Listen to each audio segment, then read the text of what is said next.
तो hello students, स्वागत है आपका वाईएस स्टडी पॉइंट में। आज हम 28 दिसंबर की करंट अफेयर्स करने वाले हैं। तो चलते हैं अपने पहले क्वेश्चन की तरफ। आज का हमारा पहला क्वेश्चन है, हाल ही में पूर्व प्रधानमंत्री मनमोहन सिंह का निधन हो गया। उन्हें किस वर्ष पद्म विभूषण से सम्मानित किया गया था? 1987, 1988, 1990 या 1991? तो इस क्वेश्चन का राइट आंसर हो जाएगा आपका ऑप्शन नंबर ए, 1987। तो 1987 में पूर्व प्रधानमंत्री मनमोहन सिंह को पद्म विभूषण दिया गया था। इनके बारे में और जान लेते हैं। इनका जन्म 26 सितंबर 1932 में हुआ था, यानी कि पंजाब प्रांत में। तो उस समय पंजाब प्रांत में हुआ तो मतलब कहाँ पर हुआ था? पाकिस्तान में हुआ था। ये भारत के 2 बार प्रधानमंत्री रह चुके हैं, 2004 से 2009 और 2009 से 2014। लगातार 2 बार ये प्रधानमंत्री बने। ये आरबीआई के 15वें गवर्नर के रूप में भी काम कर चुके हैं। योजना आयोग के उपाध्यक्ष भी रह चुके हैं। भारत का दूसरा सर्वोच्च सम्मान पद्म विभूषण इन्हें 1987 में मिला था। और इनकी एक ऑटोबायोग्राफी भी है जिसका नाम क्या है? Changing India. अब और देख लेते हैं और कौन कौन सी ऑबिचुरीज हुई हैं, यानी कि और किस किस का निधन हुआ है, इसके बारे में देख लेते हैं। तो श्याम बेनीगल, ये फिल्म निर्माता थे, इनका निधन हो चुका है। ओम प्रकाश चौटाला, जो कि हरियाणा के पूर्व मुख्यमंत्री हैं, इनका भी निधन हो चुका है। तुलसी गौड़ा, जो कि एक इन्वायरमेंटलिस्ट हैं, पर्यावरणविद हैं, इनका भी निधन हो चुका है। जाकिर हुसैन, जो कि फेमस तबला वादक हैं, इनका भी निधन हो चुका है। पी वेणुगोपाल, भारत के पहले हृदय प्रत्यारोपण करने वाले व्यक्ति का निधन हो चुका है। कनक राजू, तेलंगाना की गुसाई लोक नर्तक थे, ये गुसाड़ी लोक नर्तक थे और ये राजगोंड जनजाति से संबंध रखते हैं। शारदा सिन्हा, बिहार कोकिला के नाम से मशहूर प्रसिद्ध लोक गायिका हैं, इनका भी निधन हो चुका है। विवेक देबरॉय, प्रधानमंत्री की आर्थिक सलाहकार परिषद के अध्यक्ष थे, इनका भी निधन हो चुका है। के.एस. पुट्टास्वामी, निजता के अधिकार मामले में महत्वपूर्ण भूमिका निभाई थी, इनका भी निधन हो चुका है। नेक्स्ट क्वेश्चन, हाल ही में किस नोबेल पुरस्कार विजेता ने अपनी नई पुस्तक छौंक on food economics and society लिखी है? अभिजीत बनर्जी, अमर्त्य सेन, कैलाश सत्यार्थी या नन ऑफ दीज? तो इस क्वेश्चन का राइट आंसर हो जाएगा आपका option number A, Abhijit Banerjee. तो अभिजीत बनर्जी ने एक पुस्तक लिखी है, इसका नाम है छौंक on food economics and society. आइए इसके बारे में और जान लेते हैं। यह बुक भारतीय भोजन कला के ऊपर लिखी गई है। इस बुक में बताया गया है कि कैसे भारतीय पकवान भारत के समाजशास्त्र और अर्थशास्त्र को जोड़ते हैं। अभिजीत बनर्जी भारतीय मूल की अमेरिकी अर्थशास्त्री हैं। इन्हें 2019 में इकोनॉमिक्स का नोबेल पुरस्कार मिला था। इनकी एक और बुक है जिसका नाम क्या है? Cooking to save your life. और ऑथर्स को देख लेते हैं जिन्होंने अभी हाल ही में कुछ नई किताब लिखी हैं, उनके बारे में जान लेते हैं। दीपा मलिक्स ऑटोबायोग्राफी, यानी कि दीपा मलिक की जो ऑटोबायोग्राफी है उसका नाम क्या है? Bring it on. Doctor Dinesh Sahara, इन्होंने एक किताब लिखी है Dalai Lama secret to happiness. Amitabh Kumar, इन्होंने कौन सी किताब लिखी है? My beloved life. Subrahmanyam Jaishankar ने कौन सी किताब लिखी है? Why Bharat matters. Treasures of the Gupta empire, doctor Sanjeev Kumar ने लिखी है। Mountain mammals of the world, ये M.K. रंजीत सिंह ने लिखी है। रतन टाटा ए लाइफ, ये थॉमस मैथ्यू ने लिखी है। और अ फ्रेंड्स क्लोजेस्ट स्ट्रेटेजिक पावर, ये किसने लिखी है? श्री राम चोलिया ने लिखी है। R Ashwin's I have the streets a kutti cricket story, तो आर अश्विन ने कौन सी किताब लिखी है? तो इनकी किताब है एक, इसका नाम है आई have the streets a kutti cricket story. Parimal Nathwani ने क्या किताब लिखी है? तो कॉल ऑफ द गिर नाम से एक पुस्तक लिखी है। नेक्स्ट क्वेश्चन पर आते हैं। हाल ही में पहला डिजिटल म्यूजियम अभय प्रस्तावना किस राज्य में स्थापित किया गया है? मध्य प्रदेश, गुजरात, उत्तर प्रदेश, महाराष्ट्र? तो इस क्वेश्चन का राइट आंसर हो जाएगा आपका ऑप्शन नंबर डी, महाराष्ट्र। तो महाराष्ट्र में अभय प्रस्तावना नाम से एक डिजिटल म्यूजियम स्थापित किया गया है। इसके बारे में और जान लेते हैं। The name of India's first digital museum is Abhay Prabhavana which has been established on the banks of Indrayani river. तो ये इंद्रायणी रिवर के किनारे पर इसको खोला गया है, मुंबई पुणे हाईवे के किनारे, पुणे डिस्ट्रिक्ट में, यानी कि जो पुणे डिस्ट्रिक्ट है यानी कि पुणे ज़िले में खोला गया है। हु बिल्ट इट, इसको किसने बनाया है? तो फ्रॉडिया इंस्टीट्यूट ऑफ फिलॉसफी ने इसको बनाया है। This museum depicts the history of Jainism and the history of 24 tirthankars of Jainism. तो इस म्यूजियम में किस चीज़ को दिखाया गया है? तो इस म्यूजियम में जैन धर्म को और उनके जो 24 तीर्थंकर थे उनको दिखाया गया है। अब और म्यूजियम्स की बात कर लेते हैं जो रिसेंट न्यूज में रहे हैं। तो पहले ऑन साइट स्थल संग्रहालय ये कहाँ बनेगा? तो ये तमिलनाडु के थूथुकुड़ी जिले के अदिचनल्लूर में बनेगा। उत्तर प्रदेश के अयोध्या में बनेगा मंदिर संग्रहालय। विश्व का सबसे बड़ा म्यूजियम कहाँ बनेगा? तो ये नई दिल्ली में बनेगा। इसका नाम क्या रहेगा? युगे युगीन भारतीय राष्ट्रीय संग्रहालय। हड़प्पा संस्कृति का सबसे बड़ा संग्रहालय कहाँ बन रहा है? तो ये हरियाणा के राखीगढ़ी में बन रहा है। इसरो ने किस नाम से अपना पहला वर्चुअल स्पेस म्यूजियम लॉन्च किया है? तो स्पार्क नाम से लॉन्च किया है। देश का पहला फिश म्यूजियम कहाँ बनेगा? तो ये अरुणाचल प्रदेश में बनेगा। भारतीय सेना देश का दूसरा पनडुब्बी संग्रहालय कहाँ बनाएगी? तो ये पश्चिम बंगाल में बनाएगी। देश का पहला और विश्व का दूसरा इन्फेंट्री संग्रहालय ये कहाँ बना है? तो ये इंदौर में बना है। भारत का पहला डिजिटल फूड म्यूजियम कहाँ खुलेगा? तो ये तमिलनाडु के तंजावुर जिले में खुलेगा। भारत का पहला श्रमिक आंदोलन संग्रहालय ये कहाँ खुलेगा? तो केरला के अलपुझा क्षेत्र में खुलेगा। भारत का पहला मैरीटाइम म्यूजियम समुद्री संग्रहालय ये कहाँ पर खुलेगा? तो गुजरात के लोथल में खुलेगा। भारत का पहला ओपन रॉक म्यूजियम ये कहाँ खुला है? तो ये हैदराबाद में खुला है। देश का पहला कार्टोग्राफी संग्रहालय ये कहाँ पर खुला है? तो ये मसूरी उत्तराखंड में खुला है। और देश के पहले खुले संग्रहालय शहीदी पार्क का उद्घाटन कहाँ किया गया? तो न्यू दिल्ली में किया गया। इंटरनेशनल म्यूजियम डे कब मनाया जाता है? तो ये 18 मई को मनाया जाता है।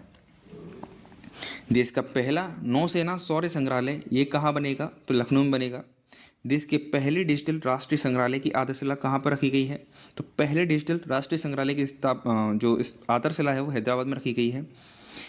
दुनिया का पहला पांडुलिपि संग्रहालय कहाँ खुला? तो ये तिरुवनंतपुरम में खुला। दुनिया के पहले भूमिगत संग्रहालय यानी कि जो अंडरग्राउंड म्यूजियम कहाँ पर बना है? तो ये दिल्ली में हुमायूं के मकबरे के नीचे बना है। भारत का पहला चिकित्सालय संस्थागत संग्रहालय ये कहाँ पर खुला? तो चंडीगढ़ में। भारत का पहला संविधान संग्रहालय ये हरियाणा में ओपी जिंदल यूनिवर्सिटी में खुला। वैदिक 3D संग्रहालय कहाँ खोला जाएगा? तो वाराणसी में खोला जाएगा। बंजारा विरासत संग्रहालय उद्घाटन किसके द्वारा किया गया? पीएम मोदी के द्वारा किया गया। कहाँ पर किया गया? महाराष्ट्र के वाशिम जिले में किया गया। देश का पहला हिंदी साहित्य संग्रहालय ये कहाँ पर खोला जाएगा? तो ये वाराणसी में खोला जाएगा। नितिन गडकरी ने कहाँ पर जैन संग्रहालय और ज्ञान केंद्र का उद्घाटन किया? तो पुणे में किया। सूचना के अधिकार RTI संग्रहालय की आधारशिला कहाँ रखी गई है? तो राजस्थान के ब्यावर में रखी गई है। नेक्स्ट क्वेश्चन, हाल ही में वीर बाल दिवस कब मनाया गया? तो ये कब मनाया गया? आपके ऑप्शन हैं 24 दिसंबर, 25 दिसंबर, 26 सितंबर, 27 दिसंबर। तो इस क्वेश्चन का राइट आंसर हो जाएगा आपका ऑप्शन नंबर सी, 26 दिसंबर। तो 26 दिसंबर को वीर बाल दिवस मनाया गया। अब इंपॉर्टेंट डेज की बात हुई तो देख लेते हैं इंपॉर्टेंट डेज। 1 दिसंबर को क्या मनाया गया? वर्ल्ड एड्स डे मनाया गया। 2 तारीख को 3 दिवस मनाए गए। विश्व कंप्यूटर साक्षरता दिवस, अंतर्राष्ट्रीय गुलामी उन्मूलन दिवस, राष्ट्रीय प्रदूषण नियंत्रण दिवस, ये 3 दिवस मनाए गए हैं। 2 तारीख को, 3 तारीख को अंतर्राष्ट्रीय दिव्यांगजन दिवस मनाया गया है। 4 तारीख को फिर से 4 दिवस मनाए गए हैं। विश्व वन्यजीव संरक्षण दिवस, अंतर्राष्ट्रीय चीता दिवस, अंतर्राष्ट्रीय बैंक दिवस और भारतीय नौसेना दिवस। 5 दिसंबर को विश्व मृदा दिवस मनाया गया। 5 दिसंबर को ही अंतर्राष्ट्रीय स्वयंसेवक दिवस मनाया गया। 7 दिसंबर को सशस्त्र सेना झंडा दिवस मनाया गया और 7 दिसंबर को ही अंतर्राष्ट्रीय नागरिक विमानन दिवस भी मनाया गया। 9 तारीख को अंतर्राष्ट्रीय भ्रष्टाचार विरोधी दिवस मनाया गया। 10 दिसंबर को मानव अधिकार दिवस मनाया गया और 11 दिसंबर को पर्वत दिवस मनाया गया। 12 दिसंबर को सार्वभौमिक स्वास्थ्य कवरेज दिवस मनाया गया और 12 दिसंबर को ही तटस्थता दिवस मनाया गया। इंटरनेशनल न्यूट्रलिटी डे मनाया गया। 14 दिसंबर को राष्ट्रीय ऊर्जा संरक्षण दिवस मनाया गया। 16 दिसंबर को विजय दिवस मनाया गया। 18 दिसंबर को अंतर्राष्ट्रीय प्रवासी दिवस मनाया गया और 18 दिसंबर को ही अल्पसंख्यक अधिकार दिवस भी मनाया गया। 19 दिसंबर को गोवा मुक्ति दिवस मनाया गया। 20 दिसंबर को अंतर्राष्ट्रीय मानव एकजुटता दिवस मनाया गया। अब इसके बाद में बात कर लें तो 21 दिसंबर को क्या मनाया गया? तो 21 दिसंबर को पहली बार ध्यान दिवस मनाया गया। 22 तारीख को क्या मनाया गया? तो 22 तारीख को गणित दिवस मनाया गया। 23 तारीख को क्या मनाया गया? किसान दिवस मनाया गया। 24 तारीख को क्या मनाया गया? तो उपभोक्ता दिवस मनाया गया। 25 तारीख को क्या मनाया गया? तो सुशासन दिवस मनाया गया। 26 तारीख को क्या मनाया गया? जो हमने अभी देखा, तो क्या मनाया गया? वीर बाल दिवस मनाया गया। नेक्स्ट क्वेश्चन, हाल ही में वित्त मंत्रालय में नए राजस्व सचिव के रूप में किसे नियुक्त किया गया है? विनीत जोशी, अवनीश चावला, नीलम समी राव या फिर संजय सेठी? तो इस क्वेश्चन का राइट आंसर हो जाएगा आपका option number B, Avneesh Chawla. तो अवनीश चावला को हाल ही में वित्त मंत्रालय में नए राजस्व सचिव के रूप में नियुक्त किया गया है। विनीत जोशी बात करें तो विनीत जोशी उच्च शिक्षा विभाग में सचिव चुने गए हैं। नीलम समी राव ये कपड़ा मंत्रालय में सचिव चुने गए हैं। संजय सेठी ये राष्ट्रीय अल्पसंख्यक आयोग के सचिव चुने गए हैं। रचना शाह ये कार्मिक प्रशिक्षण विभाग में सचिव चुने गए हैं। अमित अग्रवाल ये रसायन और उर्वरक मंत्रालय में फार्मास्यूटिकल्स विभाग में सचिव चुने गए हैं। तो ये भी याद रखना है आपको। नेक्स्ट क्वेश्चन, हाल ही में रक्षा मंत्री राजनाथ सिंह ने कहाँ पर अटल जी की प्रतिमा का अनावरण किया है? उत्तर प्रदेश, मध्य प्रदेश, राजस्थान या हरियाणा? तो इस क्वेश्चन का राइट आंसर हो जाएगा आपका ऑप्शन नंबर ए, उत्तर प्रदेश। आइए और जान लेते हैं इसके बारे में।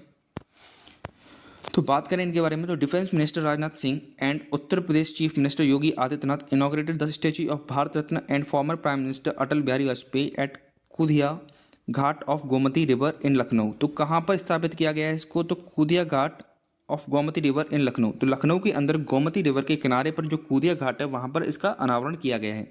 इसकी हाइट कितनी रही है? तो इसकी हाइट रही है आपकी 11 फीट। इसकी बात करें स्टैचू की स्कल्पचर यानी कि इसको बनाने वाले कौन है? तो अमरपाल सिंह हैं इसको बनाने वाले। Bronze statue of Atal ji was also installed in Cuttack Orissa. तो कटक उड़ीसा में भी एक जो इनकी अटल जी की है एक मूर्ति स्थापित की गई है जिसकी हाइट कितनी है? 10 फीट हाइट है। अब अटल जी के बारे में और जान लेते हैं। तो सुशासन दिवस हर 25 दिसंबर को मनाया जाता है। पूर्व प्रधानमंत्री की जो जयंती है उस पर। इस साल भारत के पूर्व प्रधानमंत्री अटल बिहारी वाजपेयी का 100वीं जयंती मनाई गई थी। सुशासन दिवस की शुरुआत भारत सरकार ने 2014 से की थी, ये याद रखना है। 25 दिसंबर 1924 को ग्वालियर में इनका जन्म हुआ था।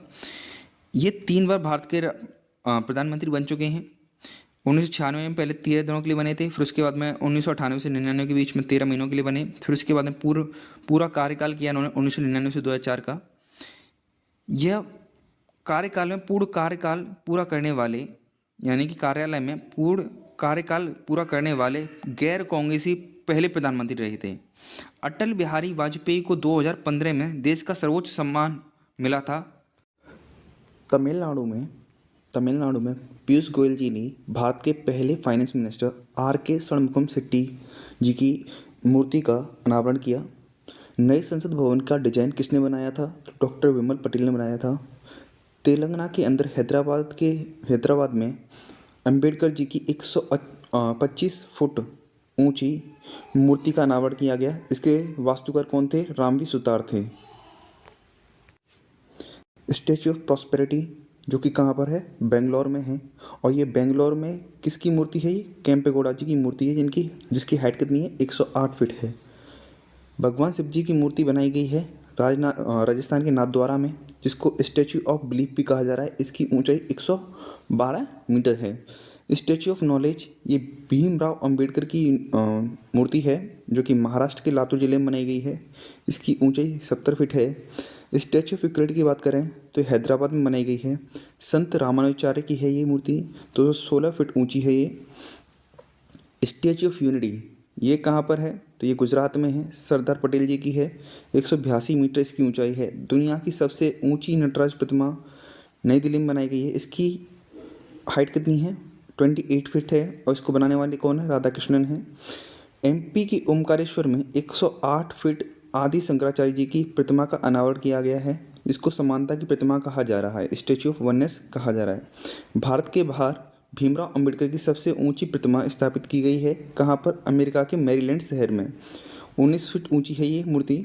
और स्टैच्यू ऑफ इक्वलिटी का नाम दिया गया इसको। और वास्तुकार कौन इसके? रामजी सुतार हैं। अयोध्या में रामलला की मूर्ति बनाई गई है। इसकी हाइट कितनी है? 51 इंच है, यानी कि 4.25 फुट है। और बनाई किसके द्वारा गई है? अरुण योगीराज के द्वारा। अयोध्या मंदिर डिजाइन किसके द्वारा बनाया गया था? तो मतलब अयोध्या मंदिर की जो डिजाइन किसने किया था इसको? तो चंद्रकांत बी सोमपुरा ने किया था। किस देश में हनुमान जी का स्टैच्यू ऑफ यूनियन स्थापित की गई है? तो यूएसए के अंदर टेक्सास में की गई है। इसकी हाइट कितनी है? 90 फुट है। असम में लचित बरफुकन की 125 फीट ऊंची प्रतिमा कहाँ स्थापित की गई है? तो असम में स्थापित की गई है। नाम क्या है इसका? शौर्य की प्रतिमा।